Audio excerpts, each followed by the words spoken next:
जय हिंद मेरे प्यारे बच्चों, आप सभी का आपके प्रिय channel science with Rohit sir पर मैं हार्दिक अभिनंदन करता हूं। जैसा कि आप सभी बच्चों को पता है कि लास्ट क्लास में हम सभी बच्चों ने एक टॉपिक स्टार्ट किया था जिसका नाम था क्या बेटा, तो डाइजेस्टिव सिस्टम यानी पाचन तंत्र। और इस पाचन तंत्र का कुछ बेसिक कॉन्सेप्ट हम लोगों ने पढ़ लिया था और एक सबसे बेसिक पार्ट भी देख लिया था। माउथ के अंदर जो सबसे पहला पार्ट है टीथ यानी दांत, उसको हमने अच्छी तरीके से समझ लिया था। आज उसी माउथ के अंदर जो दूसरा भाग है जीभ, उस जीभ को हम समझने के लिए आए हैं। इस जीभ से रिलेटेड क्या क्या प्रश्न बन सकते हैं उन सभी को आज हम लोग अच्छी तरीके से समझ जाएंगे। तो चले बिना देरी किए, बिना समय गवाए अपने इस क्लास को स्टार्ट कर देते हैं। बट स्टार्ट करने से पहले यदि पहली बार इस चैनल पर आए तो बेल आइकन के बटन को दबाएं, सब्सक्राइब करें, अपने दोस्तों के पास ज्यादा से ज्यादा शेयर करें। आगे आते हैं। तो बेटा ये हमारा टंग है, ये हमारी जीभ है। सबसे पहला पार्ट, जीभ इज द मस्कुलर ऑर्गन। जीभ हमारा एक मस्कुलर ऑर्गन है यानी एक मसल्स पेशियों वाला अंग है जिसके अंदर हड्डियां नहीं होती। तो हमारे जीभ में कोई भी हड्डी नहीं होती। दूसरा, जीभ जो है एक प्रकार का सेंसरी ऑर्गन है। जीभ जो है जो हमें एक प्रकार का सेंस देता है। और किसका सेंस देता है? स्वाद का, टेस्ट का सेंस देता है, स्वाद का सेंस देता है। इसीलिए हमने इसको टेस्टिंग बड्स, हमारे जीभ में अलग अलग पॉइंट पर अलग अलग प्रकार के टेस्टिंग बड्स होते हैं। स्वाद कलिकाएं होती है जो हमें अलग अलग प्रकार के स्वाद का एहसास दिलाती है।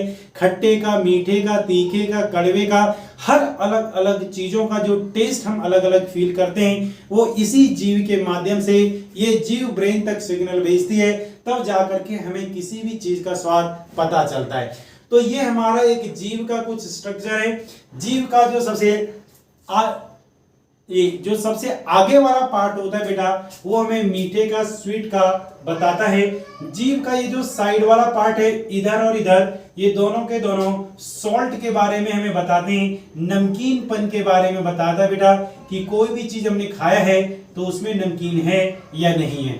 ये जो आपको पीछे वाला भाग दिखाई दे रहा है, ये हमें किसी भी जीव के सौर का मतलब होता है बेटा खट्टेपन का एहसास दिलाता है कि जो सब्सटेंस आपने खाया है वो खट्टा है या नहीं। इसके बाद पीछे जो होता है, ये जो मैंने कुछ कलिकाएं बनाई बेटा, ये याद रखना, ये बिल्कुल स्पेशल टाइप का सेंस दिलाता है। जैसे जिंजर, जिंजर का मतलब अदरक, जैसे गार्लिक, जैसे अनियन। तो आप जब प्याज खाते हो, जब आप अदरक खाते हो, जब आप गार्लिक लेते हो, तो इनके जो सेंस आपको फील कराता है कि ये अदरक ही है, तो वो जो फील कराएगा वो सबसे पीछे वाला भाग कराएगा। तो ये चार प्रकार के हमारे सेंस है बेटा। एक बात आप सभी बच्चे इसको याद रख लेंगे। लेकिन एक छोटी सी बात, जो बीच वाला भाग यहाँ बच गया है हमारे जी का, आगे बीच वाला भाग बच गया है, यहाँ पर कोई भी टेस्टिंग सेंस नहीं होते। No taste sense, no taste sense, कोई भी यहाँ पर टेस्टिंग सेंस नहीं होते। इसीलिए आप लोगों ने देखा होगा कि जब आप कभी किसी दवाई को खाते हो तो जीभ के बीच वाले पार्ट पर रखते हो और तुरंत उसे निगल जाते हो ताकि आप उसका स्वाद ना ले सको। क्यों? क्योंकि बचपन में आपने बड़ा स्वाद लिया है। क्योंकि बचपन में आपको पता है कि जैसे आपके मुंह में कोई भी चीज रखी जाती है तो तुरंत नाम नाम नाम नाम नाम नाम चालू कर देते हो, क्योंकि आपको पता है कि कुछ खाने की चीज दे दी है और जब आप उसको खाते हो तब आपको उसका स्वाद मिलता है। फिर दोबारा कोई भी चीज मम्मी रखती है तो आप खाते ही नहीं हो, क्योंकि आपको लग रहा है कि शायद इस बार भी दवाई खिला दी।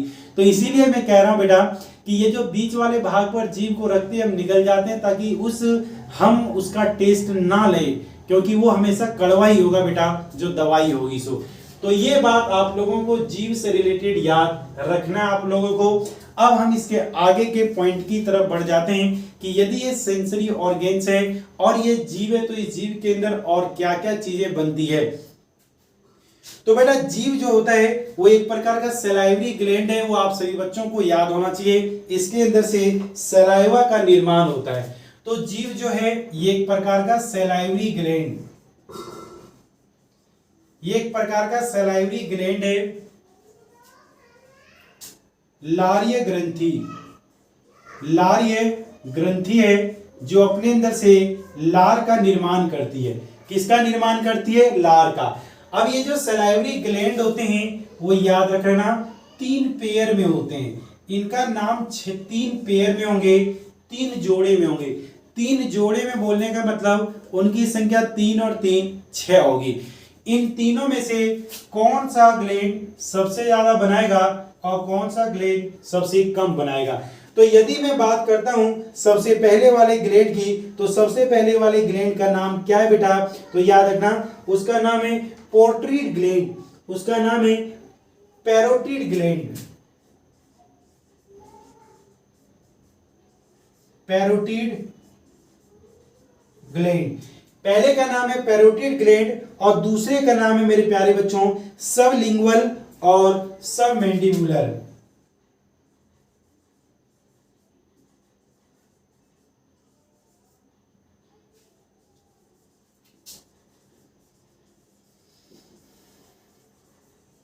सबमैंडिबुलर, हिंदी में भी इनके यही नाम है, पैरोटिड ग्रंथि,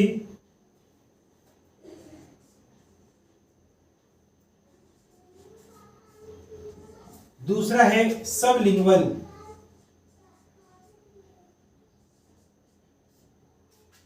दूसरा है सबलिंगुअल या इसे हम जीभ के नीचे की हड्डी कहते हैं, इसे हम जीभ के नीचे की हड्डी भी कहते हैं।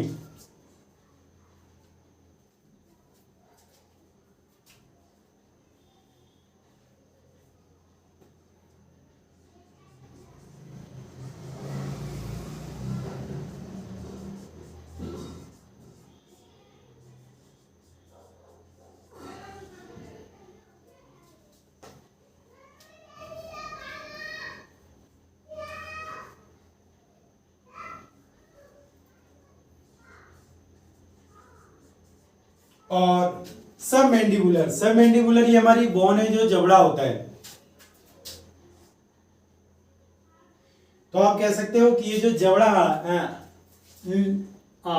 नीचे वाला जो जबड़ा है, ऊपर वाले को मैक्सिबुलर नीचे वाले को मैंडिबुलर बोला था, तो जो नीचे वाला जबड़ा है उस नीचे वाले जबड़े के पास जो होता है जबड़े के नीचे, जबड़े के नीचे की ग्रंथि,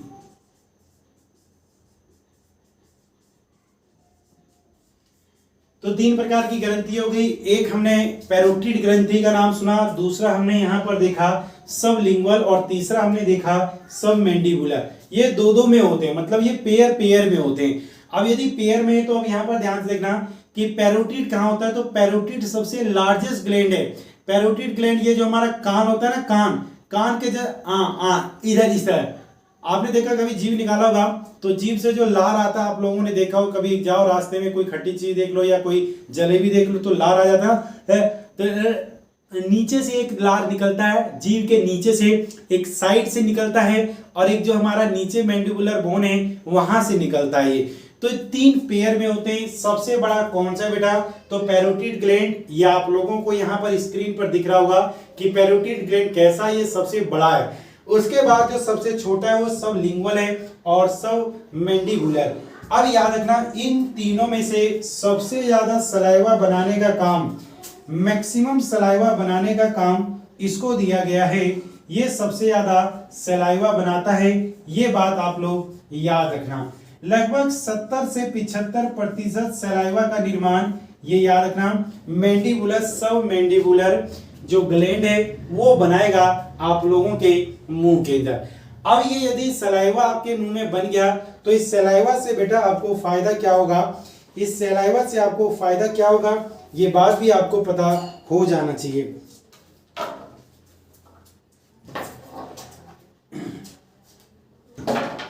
सलाइवा से क्या होगा, तो एक बात और मैं लिख दे रहा हूं कि ये लार्जेस्ट ग्लैंड है, largest salivary gland. Largest salivary gland यदि आपसे पूछे कौन होता है तो इसका नाम है पैरोटिड ग्लैंड।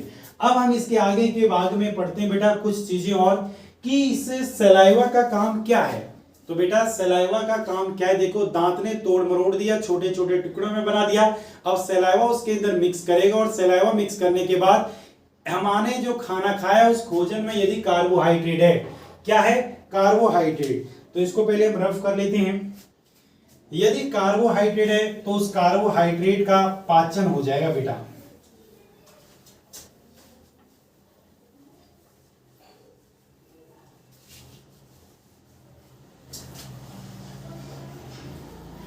तो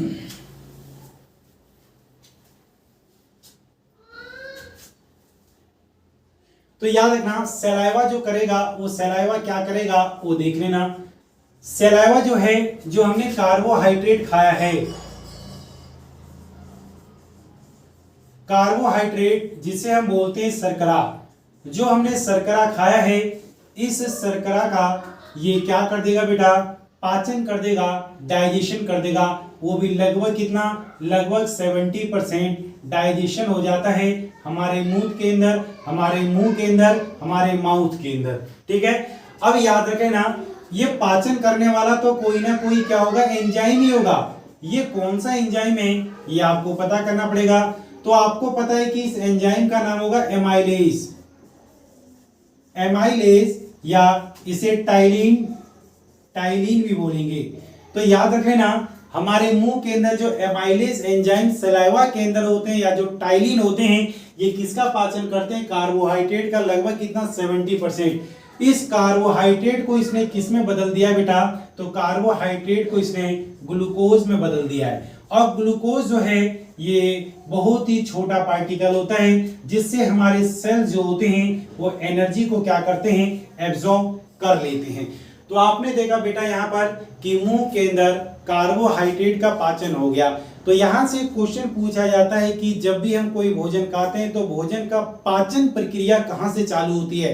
तो भोजन के डाइजेशन का प्रोसेस हमारे माउथ से, हमारे मुंह से ही चालू हो जाता है। और यदि आपसे पूछा जाए कि इस डाइजेशन में बॉडी के किस फूड का डाइजेशन होता है, तो बोलना सर कार्बोहाइड्रेट शर्करा का डाइजेशन होता है। कितना परसेंट होता है, 70% हो जाता है। कौन कराता है, एंजाइम कराता है, उसका नाम है सलाइवरी एमाइलेज, इसको हम बोल देंगे।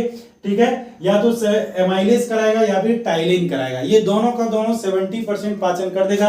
अब 70% पाचन कर दिया, अब हमारे पास जो फूड बचा है, अब हमारे पास जो ये फूड है, इस फूड के चारों तरफ क्या मिक्स होगा बेटा, सलाइवा मिक्स हो चुका होगा, ये सलाइवा मिक्स हो चुका होगा। और इस फूड को हम बोलते हैं बोलस, इस फूड को हम बोलते हैं बेटा बोलस। क्या बोलते हैं, बोलस। इस फूड को हमने बोला बोलस। अब इस बोलस फूड को हम क्या करेंगे, अपने ये जो हमारी यहाँ से नली गई हुई है, जिसे हम फूड पाइप बोलते हैं या इसे हम ईसोफेगस बोलते हैं, तो इस ईसोफेगस के माध्यम से हम इस भोजन को अपने स्टोमक तक पहुंचा देंगे। तो चलिए आगे इसके अगले पार्ट की तरफ अब हम बढ़ते हैं बेटा। तो हमने अभी एक चीज का पाचन 70% करवा लिया, कहां पर, अपने मुंह के अंदर। दूसरा इसके बाद जो पाचन होगा वो कहां होगा वो देखते हैं। तो बेटा अगला हमारे पास पार्ट जो उसका नाम है ईसोफेगस। ईसोफेगस, ईसोफेगस का मतलब होता है खाद्य नली। इसका मतलब है खाद्य नली, या इसे हम भोजन की नली भी कहते हैं, भोजन की नली भी कहते हैं। भोजन की नली, फूड पाइप भी इसे बोल देते हैं, याद रख लेना, भोजन की नली या इसे फूड पाइप भी बोल देते हैं। अब ये फूड पाइप कहाँ होगा, तो याद रख लेना, फूड पाइप या यहाँ लिखिए तो ज्यादा अच्छा होगा, भोजन की नली, भोजन की नली भी हम इसे बोल देते हैं। तो आप लोगों को पता है कि ये हमारा माउथ है और माउथ के अंदर से ये हमारा मुंह है और मुंह के अंदर से हमने भोजन लिया, और भोजन जो है हमारा वो धीरे धीरे इसके माध्यम से कहाँ आ रहा है बेटा, नीचे की ओर आ रहा है। या ऐसा बनाओ कि ये हमारी खाद्य नली है। यहाँ पर एक छोटी सी बात आप लोगों को समझने की आवश्यकता है कि यहाँ रियल में दो नलियां होती है, एक नहीं होती, दो नलियां होती है, याद रख लेना, ये दो नलियां होती है। और यहाँ पर एक ऊपर से ऐसा मेम्ब्रेन बना होता है, जिस मेम्ब्रेन को भी हम क्या बोलेंगे देखेंगे।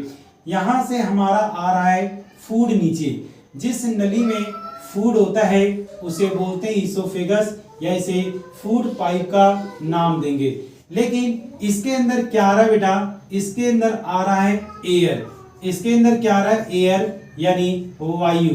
तो इस पाइप को बोलेंगे विंड पाइप, इसको बोलेंगे विंड पाइप। अब ये जो विंड पाइप है वो कहां पर जाकर के ओपन होती है, लंग में यानी फेफड़ों में, ये फेफड़ों में ओपन होती है। और यदि मैं बात करूं कि ये कहां ओपन होता है, तो ये ओपन होता है हमारा स्टोमक में।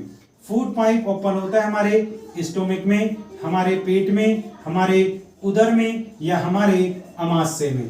कुछ भी बोलो सबका मतलब एक ही है। अब एक बात ध्यान से देखो, ये जो ऊपर मेम्ब्रेन बनी हुई है, इस मेम्ब्रेन को हम बोलते हैं एपिग्लोटिस। इसे क्या बोलते हैं? एपिग्लोटिस। एपिग्लोटिस का मतलब होता है, इसे हम बोल देते हैं बेटा, हिंदी में इसे बोल देते हैं घाटी का ढक्कन। घाटी का ढक्कन, घाटी का ढक्कन, ये बहुत बड़े काम की चीज है। अब याद रखना, इस मेम्ब्रेन ने हमारे दोनों भाग को ढक के रखा हुआ है। जैसे ही हमने भोजन खाया और भोजन अंदर गया तो ये एपोग्लिटिस उछल के इधर आ जाता है, यानी इस वाली नली को कर देगा बंद और इस वाली नली को खोल देगा, खोला चालू कर देगा, इसलिए ऊपर का भोजन सारा का सारा स्टोमक में आ जाएगा। लेकिन यदि हमने सांस लिया एकदम से तो ये वाला कूद के फिर इधर आ जाएगा और ये वाली नली बंद कर देगा और वायु हमारी कहां चली जाएगी? लंग में चली जाएगी बेटा, लंग में चली जाएगी, फेफड़ों में। लेकिन कभी कभी होता क्या है, देख लेना कि आपकी मम्मी कहती होगी कि बेटा खाना खाते समय बातें नहीं करते, तो बिल्कुल भाई ये बिल्कुल सही बात बोलती है, क्योंकि यदि खाना खाते समय आप बातें कर रहे हो तो हो सकता है उस बात के करने से आपकी मृत्यु भी हो जाए। कहोगे सर ये कौन सी बात है, खाना खा? बिल्कुल सही बात है, मैं बताता हूं कैसे मृत्यु होगी। मान लो कि आपने भोजन खाया है और खाना खाते खाते दो लोग बातें कर रहे हो, कभी कभी बातें करते करते एकदम से हो सकता है कि हंसी आ जाए या कुछ भी आ जाए, तो यदि आप बातें करो और बातें करते करते उस समय एपिग्लोटिस जो है कंफ्यूज हो जाता है कि आप सांस भी ले रहे हो सही तरीके से जोर जोर और आप खाना भी खा रहे हो, तो भैया इधर जाए कि इधर जाए। तो कई बार जब आप खाना खाते हो तेजी से आप उसको निगलते हो तो कई बार ये क्या होता है, फूड पाइप को बंद कर देगा और इधर ये वाली नली खोल देगा और आपका भोजन कहां चला गया? विंड पाइप में। तो विंड पाइप में भोजन गया तो भोजन ने इस विंड पाइप को क्या कर दिया बेटा? ब्लॉक कर दिया। अब यदि ब्लॉक कर दिया तो ऑक्सीजन का सप्लाई नहीं हो पाएगा। यदि ऑक्सीजन का सप्लाई नहीं होगा तो आपके बॉडी के सारे सेल्स धीरे धीरे डैमेज होते जाएंगे, यानी आपके ब्लड के अंदर ऑक्सीजन वाला रुधिर यानी ऑक्सीजनेटेड ब्लड नहीं पहुंचेगा, जिससे आपके ब्लड के अंदर पंपिंग नहीं होगी तो आपको हार्ट अटैक आ जाएगा और तुरंत आपकी मृत्यु हो जाएगी। इसलिए खाना खाते समय बातें नहीं करनी चाहिए, ये बात आप लोगों को याद रख लेना चाहिए, ठीक है। तो ये है एपिग्लोटिस का काम। अब फूड पाइप का काम क्या है? तो इसका ज्यादा कुछ काम नहीं है। फूड पाइप करता क्या है कि जो माउथ में बोलस तैयार हुआ है उस बोलस को हमें क्या करना है? अंदर की ओर ले जाना है। यहां पर एक प्रोसेस होता है जिसे बोलते हैं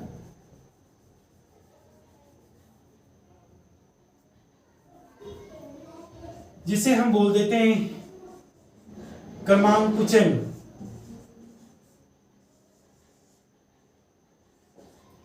कर्मांकुचन। सर ये कर्मांकुचन क्या होता है? तो कर्मांकुचन का मतलब इसमें कॉन्ट्रैक्शन और एक्सपेंशन की प्रॉपर्टी होती है। जैसे आपने भोजन को खाना खाया, ये मुंह में ले गए और भोजन को क्या हो, कभी जैसे होता है ना कि ऐसे आपने दबाया और एकदम से छोड़ा तो वो अंदर आया, फिर ऐसे दबाया फिर छोड़ा और ऐसे कर करके ये भोजन यहाँ पहुंचा। ऐसे मत समझना कि पाइप है ये बिल्कुल और पाइप में हमने यहाँ पानी डाला तो सीधा अड़ड़ा के नीचे पहुंच गया, ऐसा नहीं पहुंचेगा। आपने यहाँ भोजन को डाला तो भोजन धीरे धीरे नीचे उतरेगा, ऐसे नहीं यहाँ डाला और नीचे खोखला और सीधा गड़ाक से यहाँ अंदर आ गया। ऐसा नहीं है कि भोजन गया तो ऐसे आएगा फिर ऐसे आगे बढ़ेगा फिर ऐसे आगे बढ़ेगा फिर ऐसे आगे बढ़ेगा और तब जाकर के उस कर्माकुचन के माध्यम से भोजन कहाँ पहुंचेगा? आगे और पहुंच जाएगा, ठीक है। तो इसको कर्माकुचन या इसे हम पेरिटोलसिस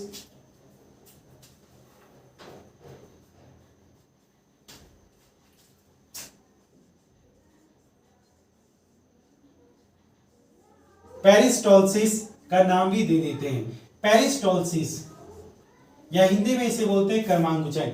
इस कर्मांकुचन के माध्यम से भोजन कहां पहुंच गया बेटा? अब भोजन पहुंच गया हमारे स्टोमक में। अब हम देखेंगे कि स्टोमक के अंदर क्या क्या काम करना है। तो चलिए अब हम चलते हैं स्टोमक के अंदर।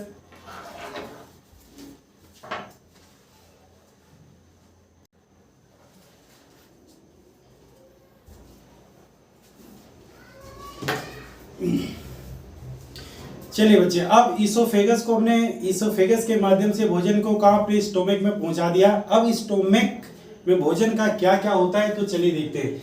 ये आपको कुछ स्ट्रक्चर दिखाई दे रहा होगा बेटा, कुछ ये रफली सा स्ट्रक्चर बनाया गया है। इसको हमने बोला था फूड पाइप। फूड पाइप से भोजन आ गया हमारे स्टोमक में, पेट के अंदर। और इसी पेट से, इसी स्टोमक से, अब याद रखना, ये स्टोमक जो होता है वो ओपन होता है, किसके अंदर ओपन होता है? स्मॉल इंटेस्टाइन में। इसको बोला जाता है स्मॉल इंटेस्टाइन,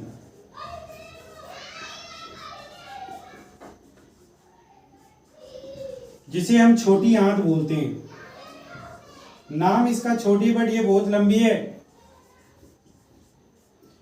और दूसरा जो है, ये जो बड़ा वाला पार्ट दिखाई दे रहा है, इसी को बोला जाता है लार्ज इंटेस्टाइन।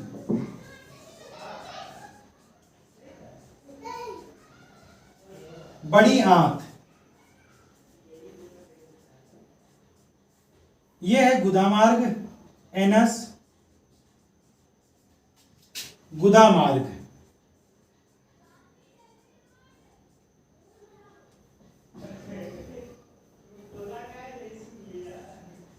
गुदा बोल दो इसे बस, ठीक है। तो चलिए अब हम एक एक करके पढ़ते हैं बेटा यहां पर इन सब चीजों को। तो अब हम आ चुके हैं स्टोमक में। अब हमारा भोजन आ चुका है स्टोमक में। इसे हमने बोला था पेट, इसे उदर या इसे अमाशय भी बोलते हैं। यदि हम इसके आकार के बारे में बात करें तो इसका आकार होता है जे शेप्ड। जे शेप के आकार का, कुछ दिखाई दे रहा है, जे शेप का आकार। दूसरी बात, ये करता क्या है? तो बेटा इसके अंदर याद रख लेना, ये भी एक प्रकार का ग्लैंड है, यानी अपने अंदर से क्या करता है, ये कुछ अपने अंदर से कुछ ये सीक्रेट करता है जो प्रोटीन का पाचन करता है, ऐसा कह सकते हो। ये गैस्ट्रिक ग्लैंड है, जिसे बोलते हैं जठर रस। जठर रस क्या होता है? ये पाचक एंजाइम होते हैं, पाचक एंजाइम होते हैं जो भोजन को पचाने में मदद करते हैं। अब याद रखना, ये गैस्ट्रिक जूस, या हम कह सकते हैं कि हमारे पेट में जैसे ही भोजन जाता है तो भोजन जाने के बाद हमारे पेट में भोजन 3 से 4 घंटे तक ज्यों का त्यों पड़ा रहता है। पेट में जब भोजन जाता है तो 3 से 4 घंटे तक कोई भी प्रोसेस नहीं होता, ज्यों का त्यों वो वैसा ही पड़ा रहता है। फिर उसके बाद ब्रेन नर्व सेल्स सिग्नल भेजती है उसके पास कि भैया अब काम करो, अब मेहनत करने का समय आ गया, अब तोड़फोड़ करना चालू कर दो।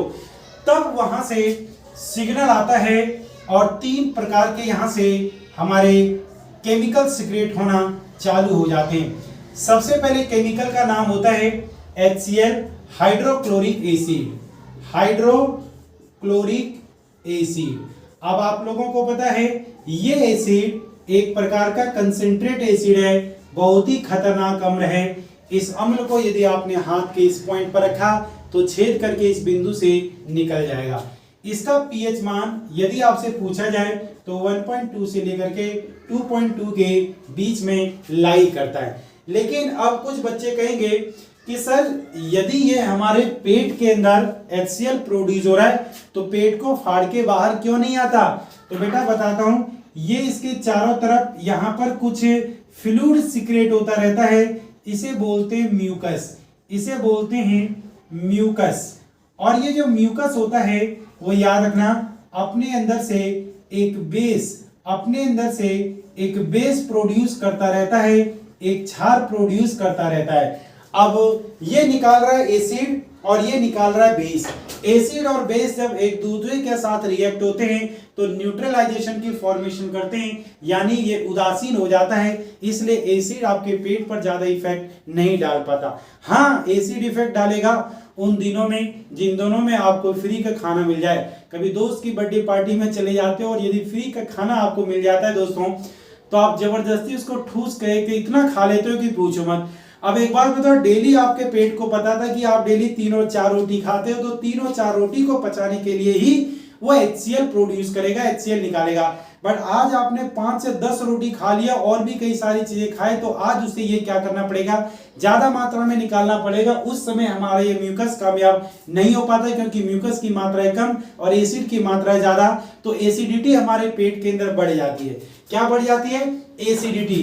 तो हमारे पेट में यदि एसिडिटी हो रही है तो उस एसिडिटी का कारण है HCl का अधिक स्रावित होना। HCl का अधिक स्रावित होना। और यदि ये HCl अधिक स्रावित हो रहा है तो एसिडिटी बन जाएगा, और इस एसिडिटी से रिलीफ पाने के लिए आपको बाहर से एक बेस लेना पड़ेगा, जिसको आप इनो बोलते हो या डाइजिन बोलते हो, जिसमें एक बेस मिला होता है मिल्क ऑफ मैग्नीशिया, जो इस एसिड के प्रभाव को समाप्त कर देता है।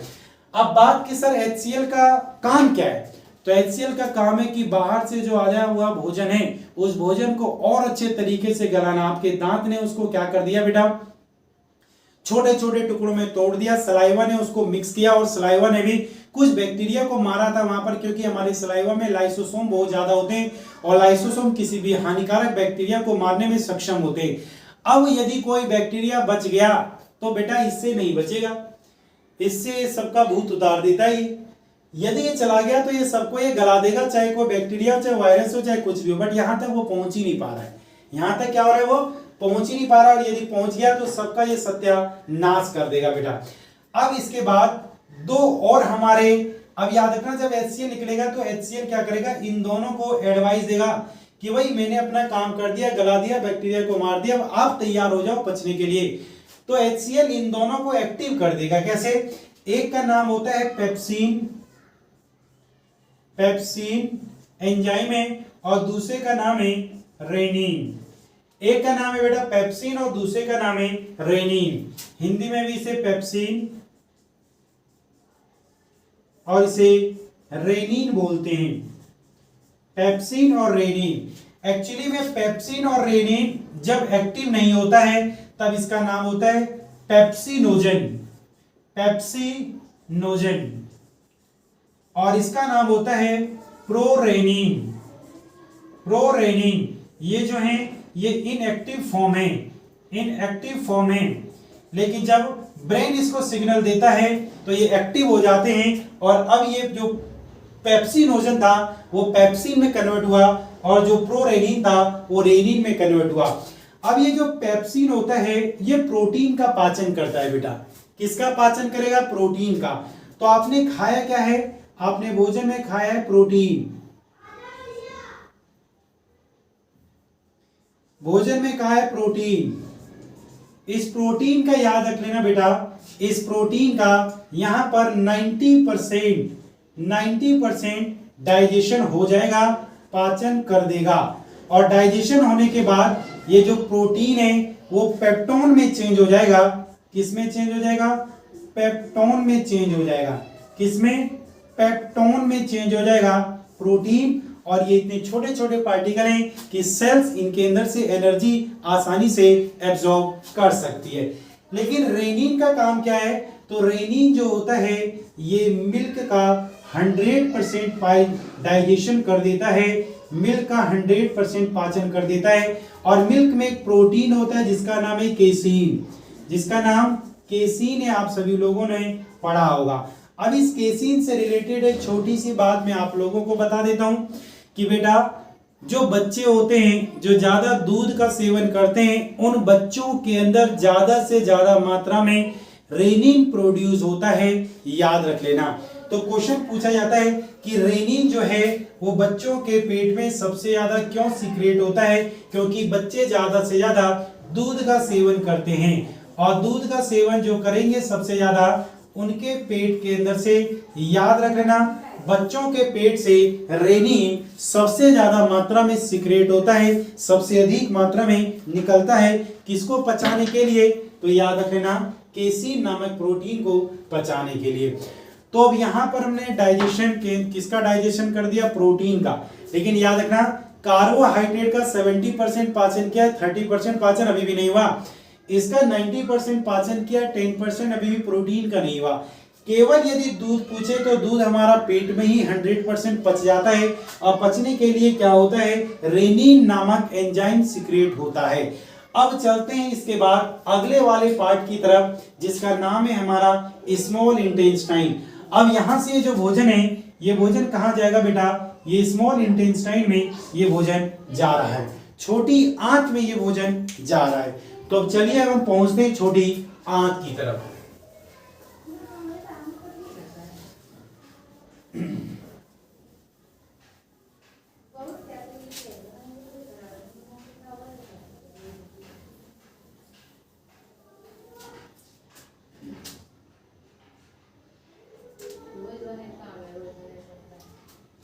ये है हमारा छोटी आंत।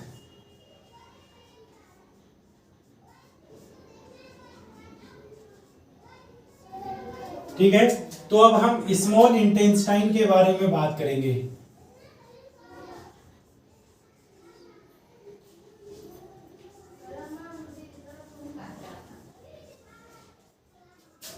इसका नाम ही छोटी है, याद रख लेना, ये छोटी आंत है, लेकिन इसकी लंबाई जो है वो बड़ी आंत से ज्यादा है। इसकी यदि हम लेंथ की बात करें, लंबाई की बात करें तो 6 से 6.25 मीटर की लेंथ होती है इसकी। अब इसे कहोगे सर छोटी आंत क्यों कहते हैं?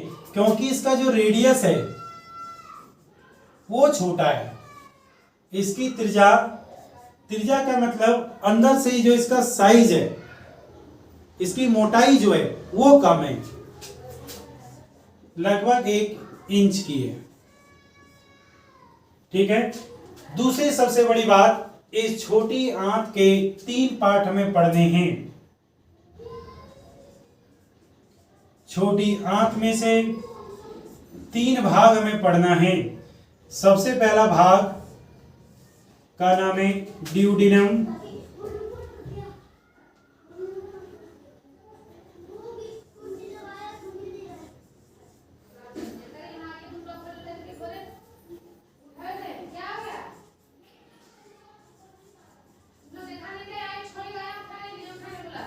ड्यूडिनम,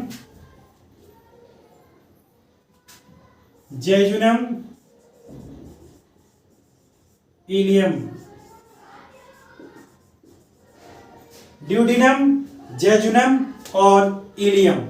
ड्यूडिनम, जेजुनम और इलियम कहाँ होते हैं ये?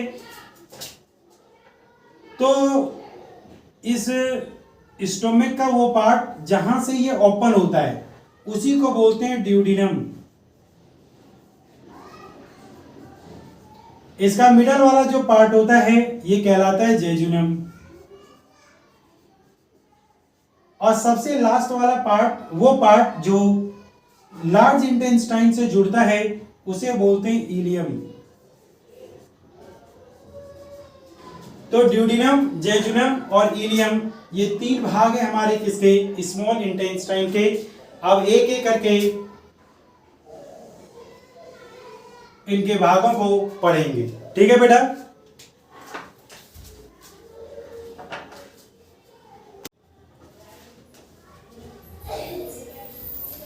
चलिए भाई, ये अब स्मॉल इंटेस्टाइन में हम सबसे पहले ड्यूडिनम को पढ़ रहे हैं।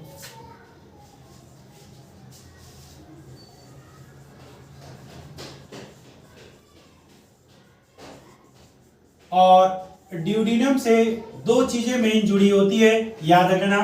इस ड्यूडिनम से 2 पार्ट जुड़े हुए, इस वाले को हमने बोला है लीवर, और ये लीफ स्ट्रक्चर दिखाई दे रहा है इसे बोलते हैं पेनक्रियास। इसे हमने नाम दिया है लीवर। क्या नाम दिया है? लीवर। तो सबसे पहले हम पढ़ने वाले हैं यहां पर लीवर के बारे में। लीवर क्या करता है बेटा? तो याद रखना, लीवर की स्टडी को, the study of liver is called hepatology.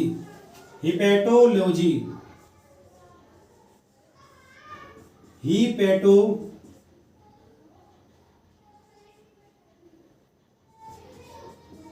Hepatology. Hepatology क्यों कहते हैं? क्योंकि लीवर जिस सेल से बना होता है उस सेल का नाम है हिपैटिक सेल। ये हिपैटिक नामक कोशिकाओं से मिलकर बना होता है, हिपैटिक कोशिका।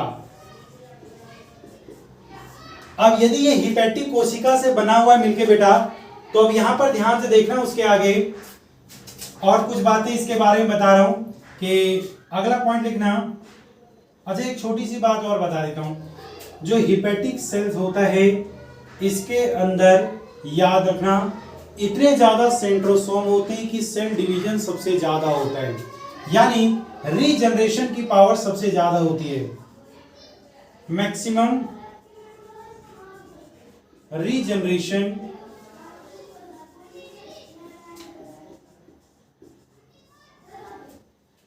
अधिकतम पुनः निर्माण करने की क्षमता। ऐसा माना जाता है कि यदि आपके लीवर को बीच में से काट दिया जाए और उसे कुछ दिन तक छोड़ दे तो वो 2 लीवर बन जाएंगे। मतलब आपके लीवर के अंदर यदि कोई भी दिक्कतें आती है तो लीवर उसको बहुत ही जल्दी से रिकवर कर लेता है, क्योंकि यहाँ पर सेंट्रोसोम बहुत ज्यादा मात्रा में पाए जाते हैं। अब इसके बाद आगे बातें करते हैं। इट इज द लार्जेस्ट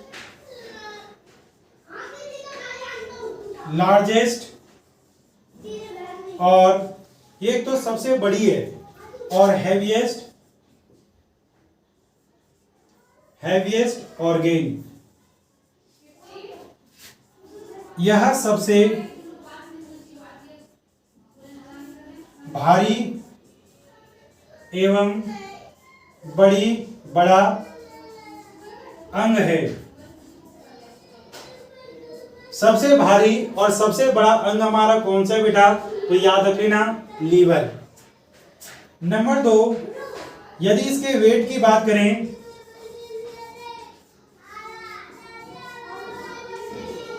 1.5 से